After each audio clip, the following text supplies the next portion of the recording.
Bueno, mi querido Santiago Kovadlov, espero que ya estés, a ver si ahí te veo en la puerta. ¿Cómo va, querido amigo? Acá estoy llegando con muchas ganas de verte. Lamento muchísimo la interrupción, pero bueno, fue una clásica cadena nacional con todos los aportes que podremos reconsiderar después en un espacio crítico distinto.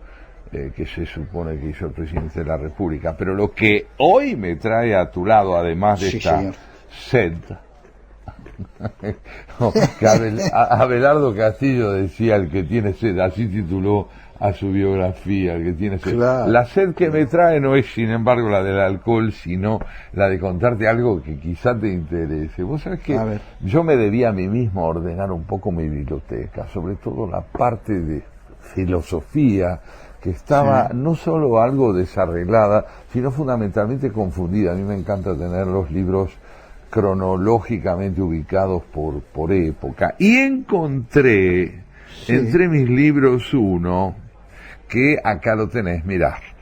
¿Viste? Es de Tomás Moro, como ves, de Tomás Moro, el que fuera canciller de Enrique VIII y que terminó decapitado por Enrique VIII cuando no lo quiso reconocer como líder espiritual y religioso de Inglaterra, que escribió, fíjate el título que tiene el librito, es una vieja edición en portugués que la compré en Brasil siendo yo un adolescente, que se llama La República Perfecta. Y vos sabés que este librito, que él tituló La República Perfecta y que escribió en 1516, es un libro, mira, hojeándolo un poquito lo veremos entre los dos, en el que él sitúa a un país imaginario que describe en esa obra, y a la que llamó La República Perfecta, como te digo, sitúa a una sociedad perfecta. Es un pueblo moral y políticamente perfecto, poderoso, feliz, y lo ubica en un lugar que se llama Utopía. Utopía es una isla donde vive esta comunidad que ha alcanzado la perfección en todos los órdenes, absolutamente en todos los órdenes. Bueno, y me pareció interesante, porque conozco tus inquietudes, desvelos y pasiones, que conversáramos sobre la utopía. ¿Qué te parece? Claro. Me parece extraordinario, y vos sabés que yo ese libro, y creo que es simplemente una coincidencia, lo estuve leyendo, bueno, fines del año pasado. No me digas. Sí, lo agarré, me pareció, porque es un tema que vos y yo hemos hablado varias veces, es un tema que a mí, te diría, me produjo una novedosa manera de mirar mi propia historia y de profundizar en algunos autores que mucho antes que yo me adscribiera una ilusión en mi adolescencia, mucho antes habían advertido lo que significa la ilusión o la utopía de la sociedad perfecta, ¿no? Así que me parece un temazo. Es un gran tema, ¿no? Fíjate vos que la palabra es ya una advertencia, porque utopía en griego, utopos, significa no lugar. No lugar, es decir, es curioso que Moro sitúe geográficamente la utopía, porque como te digo, en griego utopos significa que no tiene lugar en la historia, que no puede tener lugar en la geografía mundana, es decir, que la perfección no es cosa de este mundo. Claro. Bueno, ¿y qué pasa, Santiago, cuando se intenta la perfección? Sobre todo en el plano social, en el plano político social, el sueño de construir la sociedad perfecta. A mí ese es un costado que me gusta mucho, me inquieta, Ahora decías que tenías algo personal con el asunto, un poco a la manera de cerrar tenés algo personal con el asunto. Sí, ¿Por qué no me bueno, en realidad eso? en realidad lo veo así, Santiago, es una manera de entender mejor, bueno, de entenderse a uno mismo, por qué ha caído en algún momento de la vida en la tentación de un mundo perfecto. Y vos sabés que ayer justo, y gracias a nuestro común amigo Héctor Guyot, vi un reportaje que le hacen, sí, a Edgar Morin, que le hace la Gran Librería, ese programa maravilloso que tiene la televisión francesa.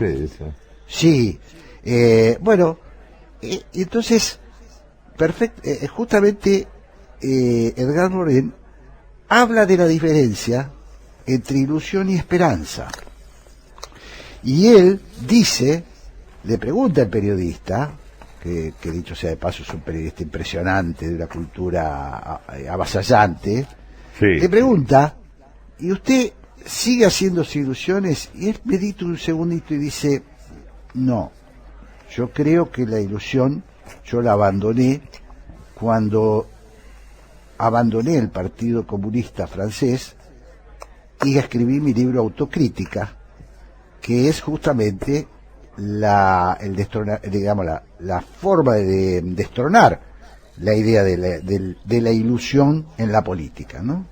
Me pareció muy a propósito. Muy atinado. Yo también lo vi. Vos sabés que justamente, él dice que en ese mismo reportaje, él dice que él llegó al borde ya de sus 100 años sí, a una síntesis entre dos conceptos que parecen antagónicos, la pasión y la razón. Exactamente. La pasión y la razón. Él dice, yo creo que la pasión debe alentar la razón y la razón debe ejercer un control que no ahogue a la pasión, pero la administre o la pueda gestionar de forma que no se convierta en un desborde que lleve justamente al desenfreno y finalmente a la locura.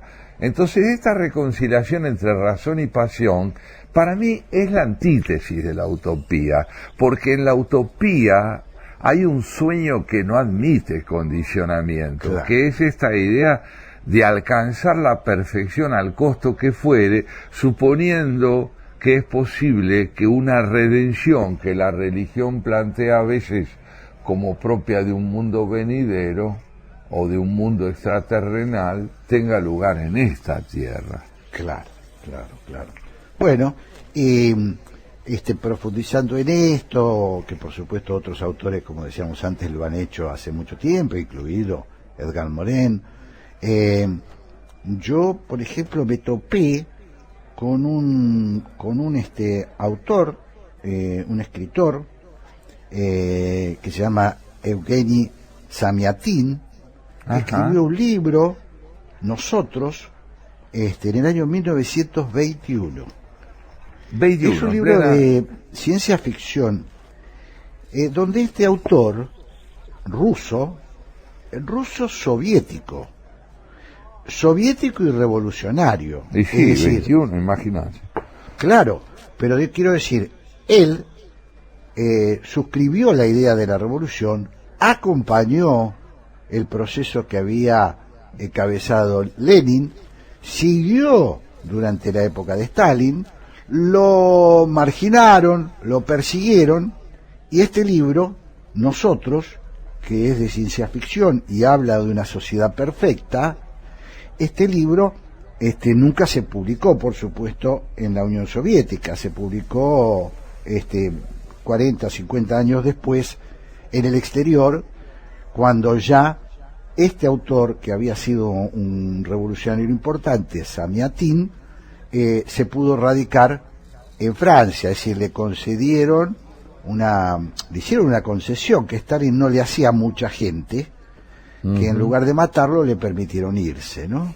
De Rusia. Es la oferta que le hicieron a Sócrates, ¿te acordás? A Sócrates claro, le dijeron, mire, usted puede elegir entre el exilio o el suicidio. Y es así. Bueno, parece es así era el estalinismo, ¿no? Pero este hombre, como había sido un gran revolucionario, bueno, finalmente, y tenía prestigio, lo dejaron ir.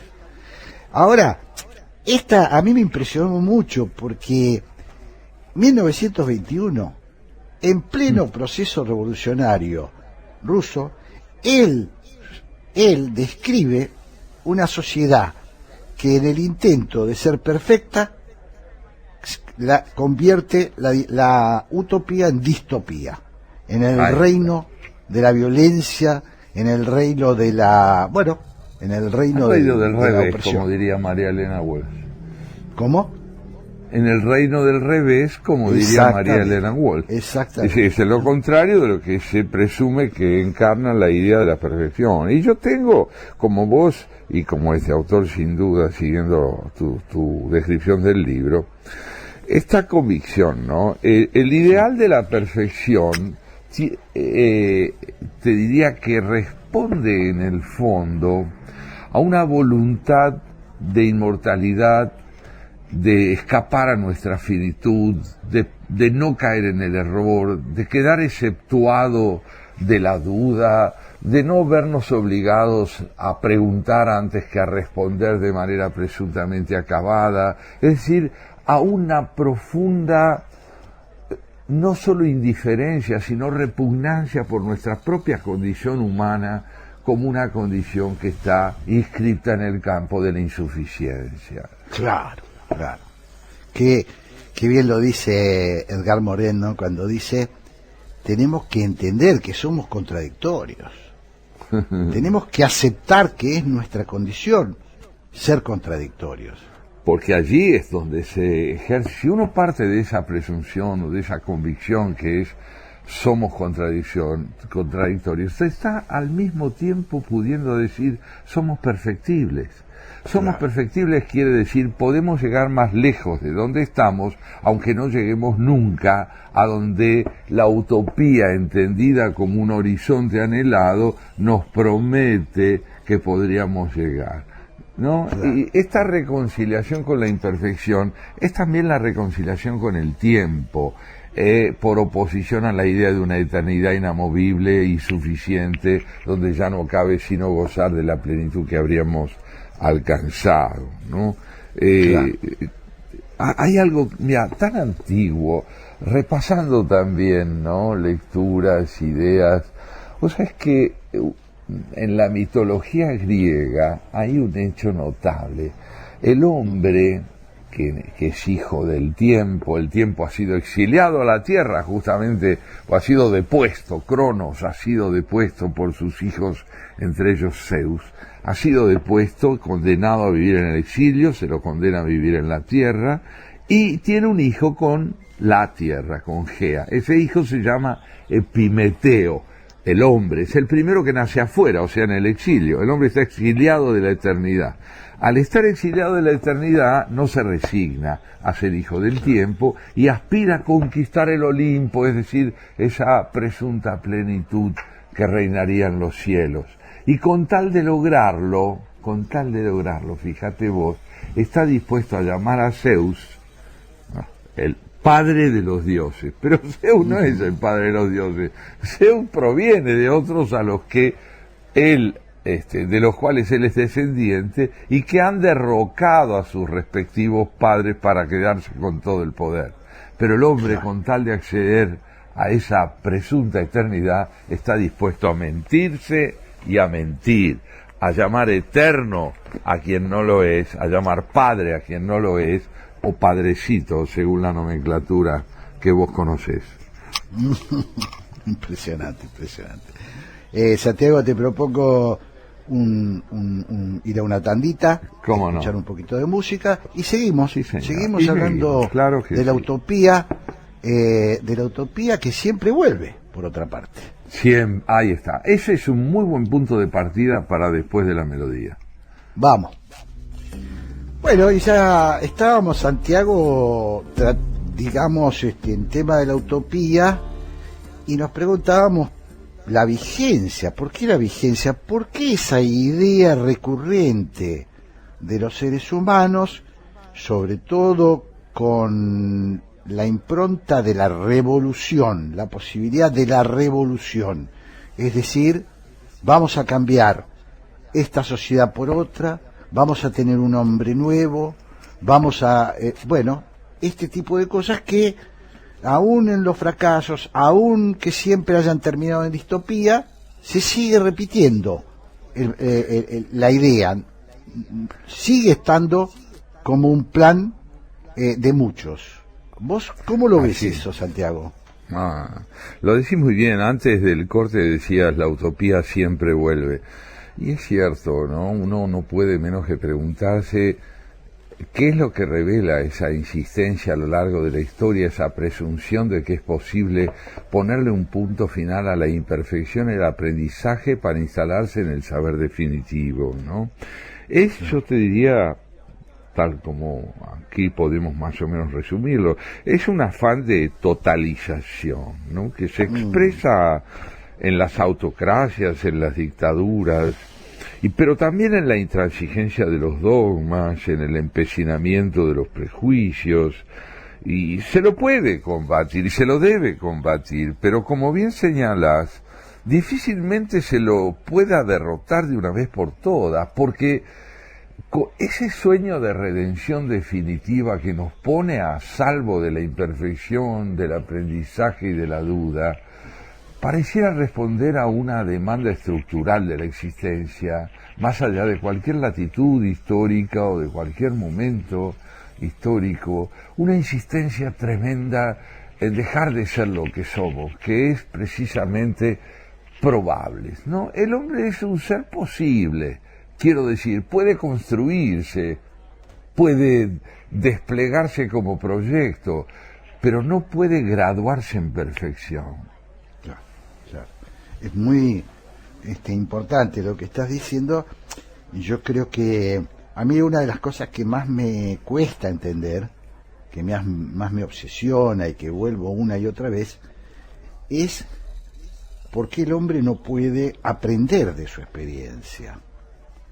Porque yo digo, ¿por qué no puede? Sí, porque tampoco esa idea de la sociedad ideal, de la revolución totalizadora, del hombre nuevo, se modifica mucho a lo largo del tiempo. No es que aparecen ideas muy novedosas. Digamos que no hay una gran diferencia entre lo que subyugó a mucha gente de Stalin y del stalinismo, y luego trajo un proceso tremendo de revisión de mucha gente honesta que dijo no, por acá no, esto no es política, esto es una religión, me equivoqué.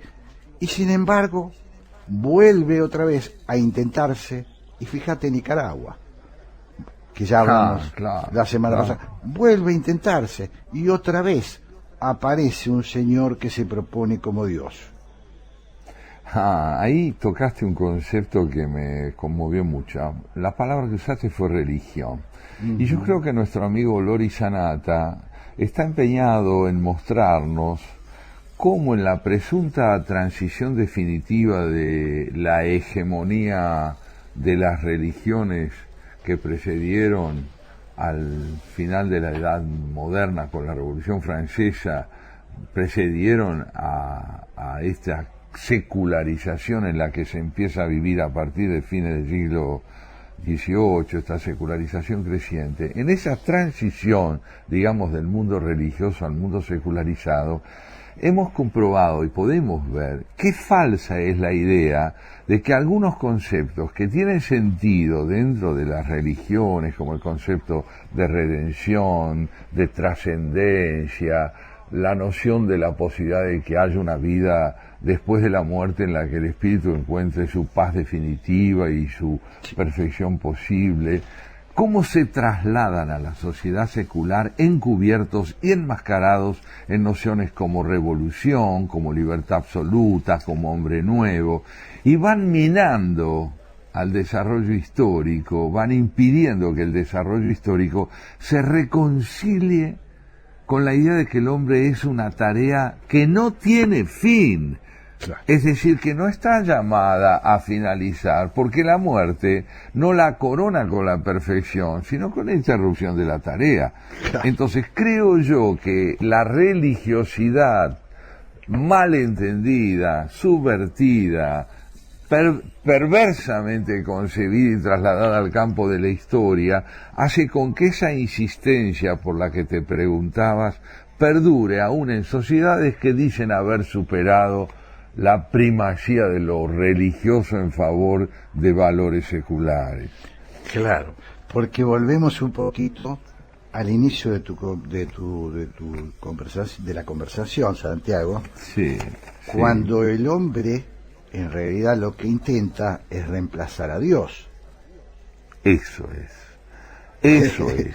Ese, ¿no?, es el concepto que vos traes muy bien. Y fíjate que yo te mencionaba el caso de Tomás Moro, que escribe este libro, La República, claro, Perfecta. Tomás Moro era un canciller político extraordinario, pero cuando Enrique VIII se postula como expresión de la religiosidad más alta en confrontación con el Vaticano de la época, ¿no?, y él se postula como cabeza de un liderazgo religioso, Tomás Moro le dice, no, usted es el líder político, no es el líder religioso. Claro. La cabeza de Moro rodó. Claro. La cabeza de Moro rodó. Lo decapitaron porque no reconoció en la figura del rey la representación de un valor religioso absoluto. Claro. Claro.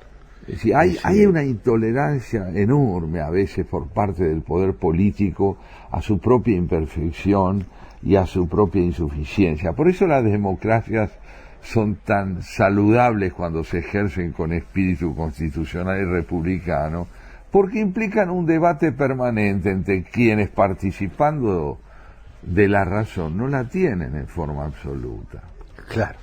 Es deduciendo un poquito de lo que vos estás narrando, uno llega a la conclusión que si el hombre es contradictorio y si el hombre nunca va a ser perfecto, gracias a Dios, no va a ser perfecto.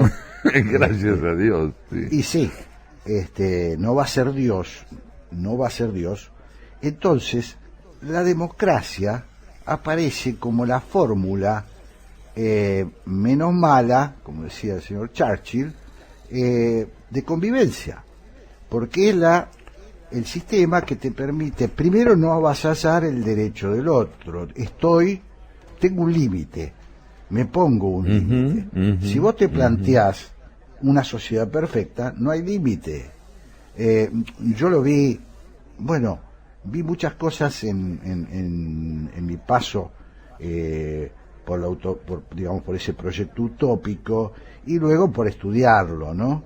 Ese endiosamiento lleva a cosas aberrantes. Por ejemplo, te doy uno, la revolución. ¿Cómo es posible que las grandes revoluciones, como la Revolución de Octubre, culminen en semejante culto a la muerte de sus líderes? Es decir, que llegue al punto de momificar para mantener al líder muerto, mantenerlo en la tierra.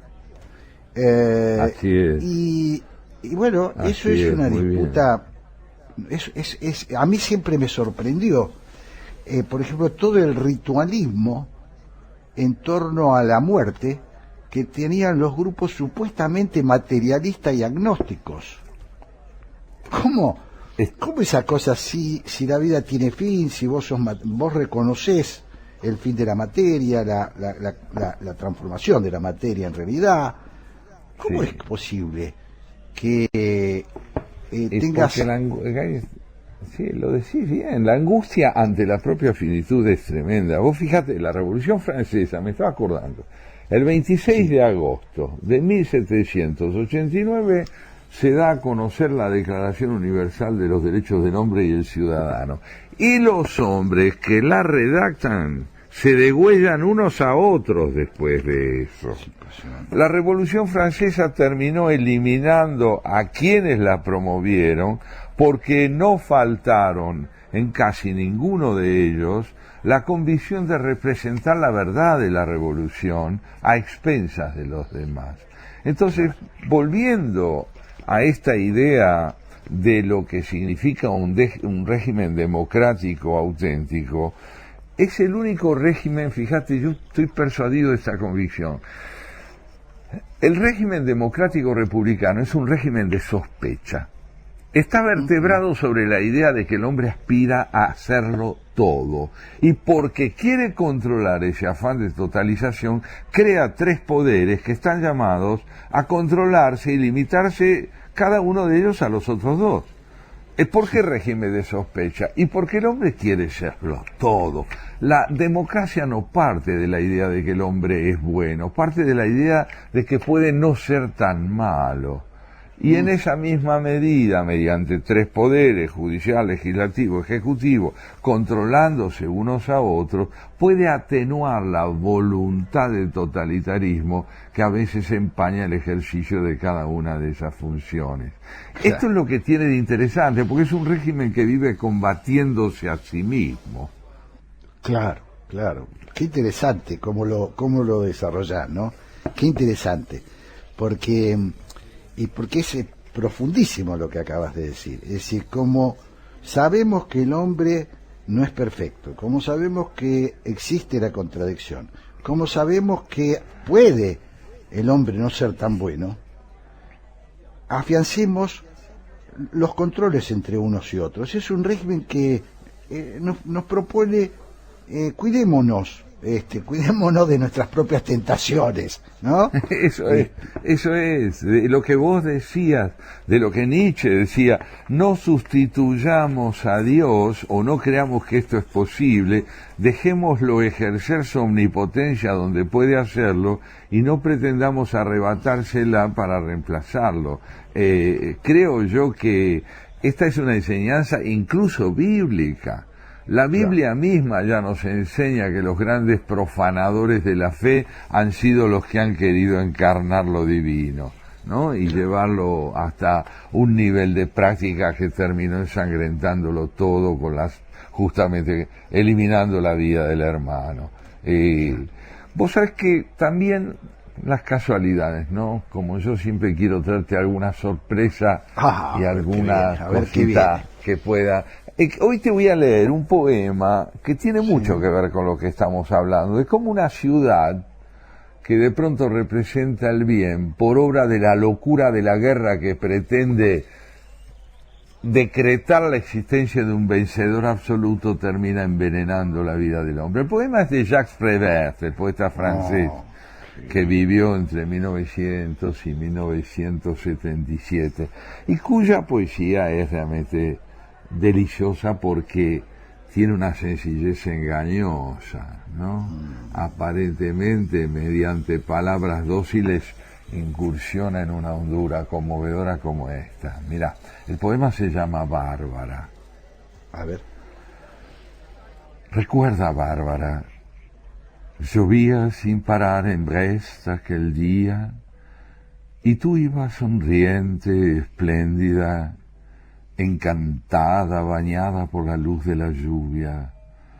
Recuerda, Bárbara, llovía sin parar en Brest, y yo te encontré al cruzar la calle Sion. Tú sonreíste y yo te sonreí también. Recuerda, Bárbara, tú a quien yo no conocía, tú que no me conocías. Recuerda, vamos, aquel día, no lo olvides. Un hombre se protegía en un portal y gritó tu nombre, ¡Bárbara! Y tú corriste hacia él bajo la lluvia, bañada por la luz de la lluvia, espléndida, encantada, y te arrojaste en sus brazos. Recuerda, Bárbara, y no te enojes si te tuteo. Yo tuteo a todos los que amo, incluso cuando no los he visto más que una vez. Yo tuteo a todos los que se aman, incluso si no los conozco. Recuerda, Bárbara, no olvides esa lluvia mansa y feliz sobre tu rostro feliz, sobre esa ciudad feliz, esa lluvia sobre el mar, sobre el arsenal, sobre el barco de Uson. Ah, Bárbara, qué idiotez la guerra. ¿Qué ha sido de ti, de tu vida bajo esta lluvia de hierro, de acero, de sangre, y aquel que te estrechaba en sus brazos amorosamente, ha muerto, desaparecido, o está vivo todavía? Ah, Bárbara, llueve sin parar en Brest como llovía entonces, pero ya no es lo mismo y todo se ha echado a perder. Es una lluvia de duelo terrible y desolada, ya ni siquiera es una tormenta de hierro, de acero, de sangre, sino simplemente de nubes que revientan como perros que desaparecen bajo el agua que cae y cae en Brest y se van a pudrir a lo lejos, muy lejos de Brest, donde ya no queda nada. Qué impactante, qué impresionante.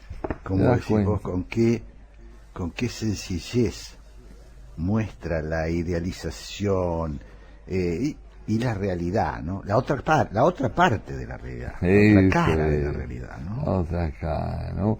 Como aquello que está regido por el amor, es decir, por la posibilidad del despliegue de un vínculo que crezca y se perfeccione y tolere su propia imperfección, se puede bajo la guerra convertirse en la catástrofe de un desencuentro donde la violencia se cree redencional. Claro.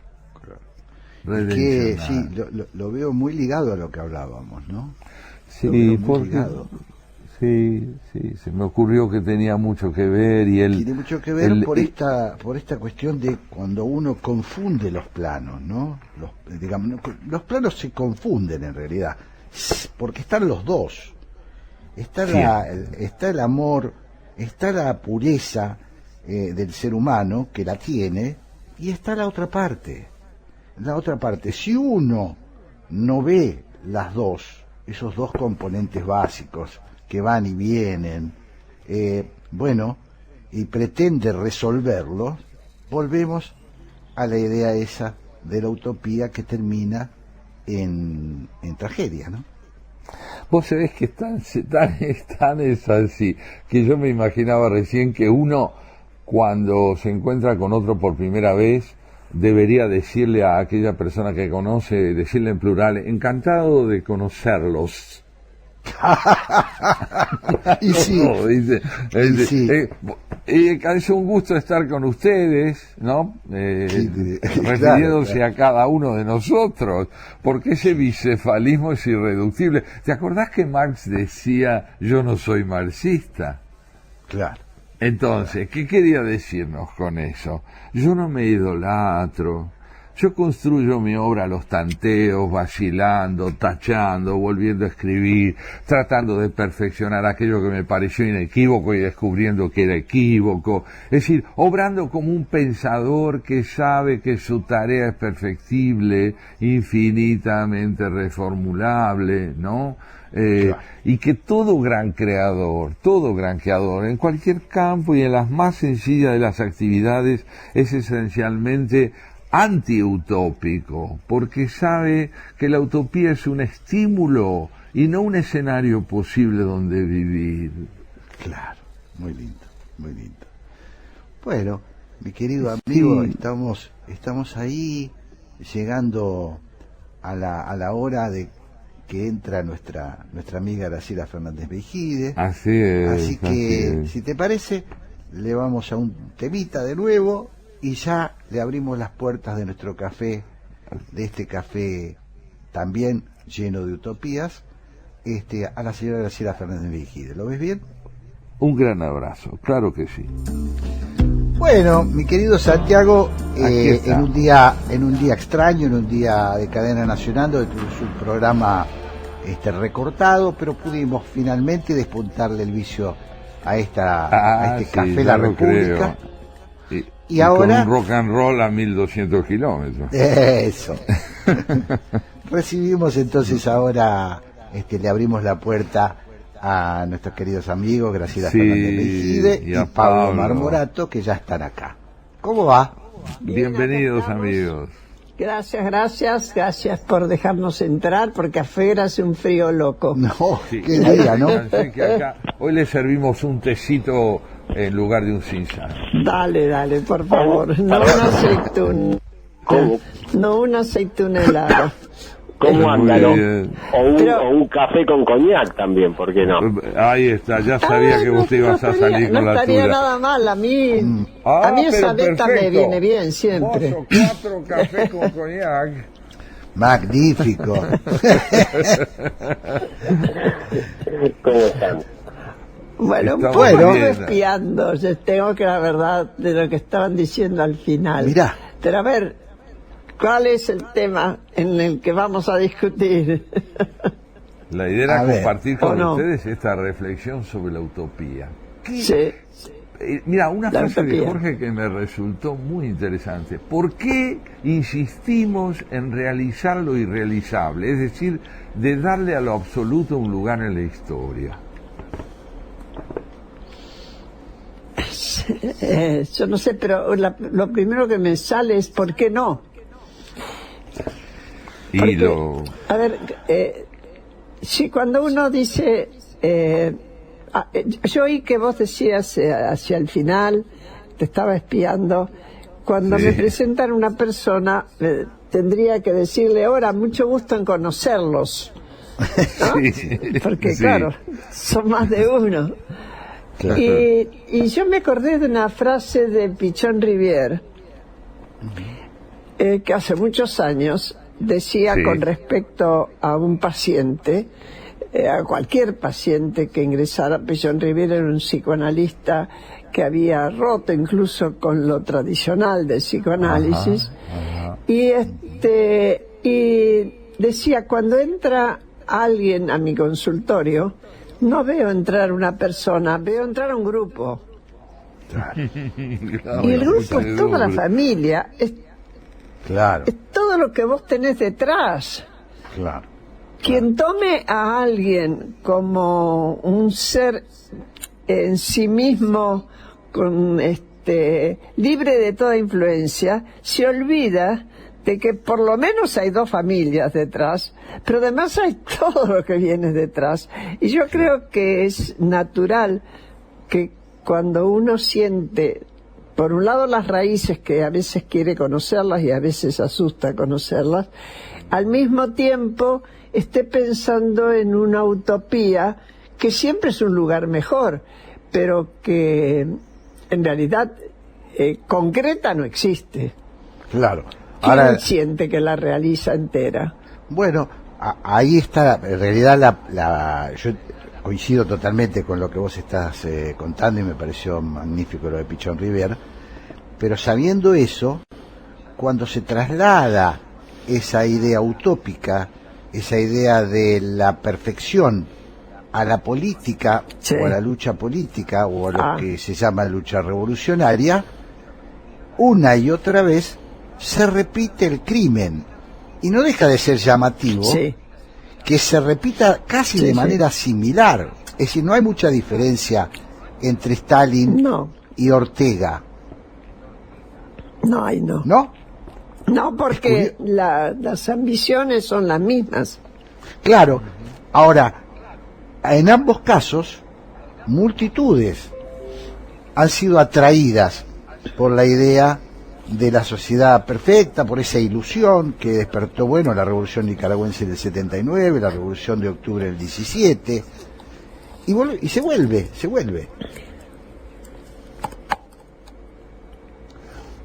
Es cierto, me dejaste pensando, es cierto, Jorge, pero hay una cuestión, algo de la utopía de un revolucionario no encaja totalmente con las necesidades de las masas, que al principio cada uno cree que le va a cumplir aquello que necesita. Sí. Pero lo que necesita cada uno es distinto. Claro. Y una vez que consigue esa parte de lo que quería, después dice, espere muchachos, ya llegamos, ya está. Claro. Y ahí es cuando empieza la revolución a hacerse dura, porque no todos quieren seguir hasta el final de lo que se supone esa utopía. Ya les dio, ya está. Yo, en lo personal... de ahí el fracaso, yo en lo personal, me parece. Graciela, por esta razón, yo en lo personal, y creo que lo hablamos mucho con Santiago, es imprescindible renunciar a la revolución, aceptando que el ser humano debe convivir con sus diferencias, porque la revolución es eso, la revolución lleva a eso. Claro, bueno, ese es el ideal, esa es tu utopía, pero que todos van a renunciar a la revolución no lo podés garantizar. De eso hablábamos justamente, porque, digamos, ¿cuál es la función fecunda de la utopía?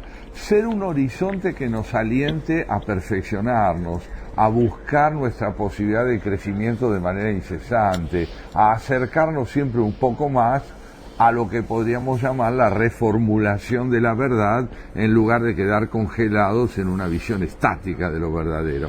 Este ideal, esta función, digamos, provocativa de la utopía es espléndida, pero cuando se transforma en la presunción de que uno ha dado con ella, termina diciendo, como Luis XIV, el Estado soy yo. Y ahí hay que amacarse, claro, como diríamos. Y claro, porque hay un montón de gente que ya o alcanzó lo que quería o realmente no está dispuesto a hacer todos los esfuerzos que esa concreción de la utopía le exigen. Yo, a ver, vuelvo a lo que decía Jorge para no irnos demasiado y que después Gustavo Mura, que me sigue a mí, me reten. Porque se me atrasa mi programa. Claro que sí. Estamos a un minuto. Yo creo que vos decías que lo que hay que hacer ahora es no la revolución, sino los acuerdos. Ojalá se pudiera siempre. Ojalá. Yo conocí a la mayor parte de los miembros del staff del sandinismo. Sergio Ramírez, Borges, Cardenal, bueno, no me acuerdo quién más. En realidad ninguno de ellos era estrictamente violento. El violento era Ortega, el fierrero era Ortega, y ese terminó imponiéndose, pero porque fracasó la revolución. Así es, porque fracasó la revolución, terminó imponiéndose la violencia como criterio de transformación. Exacto. Y de gobierno. Así es. Así es. Bueno, es un tema que da para mucho. Desgraciadamente, ¿no? Ya son las 14 y antes de que nos reten, me parece que podemos darle vía libre al porqué ese programa que conduce Graciela. A ustedes no lo van a retar, me van a retar a mí. No te creas, porque si me paso yo también tengo un... Nosotros que queremos compartir esa responsabilidad. Bueno, Graciela, Pablo, que tengan un lindo programa.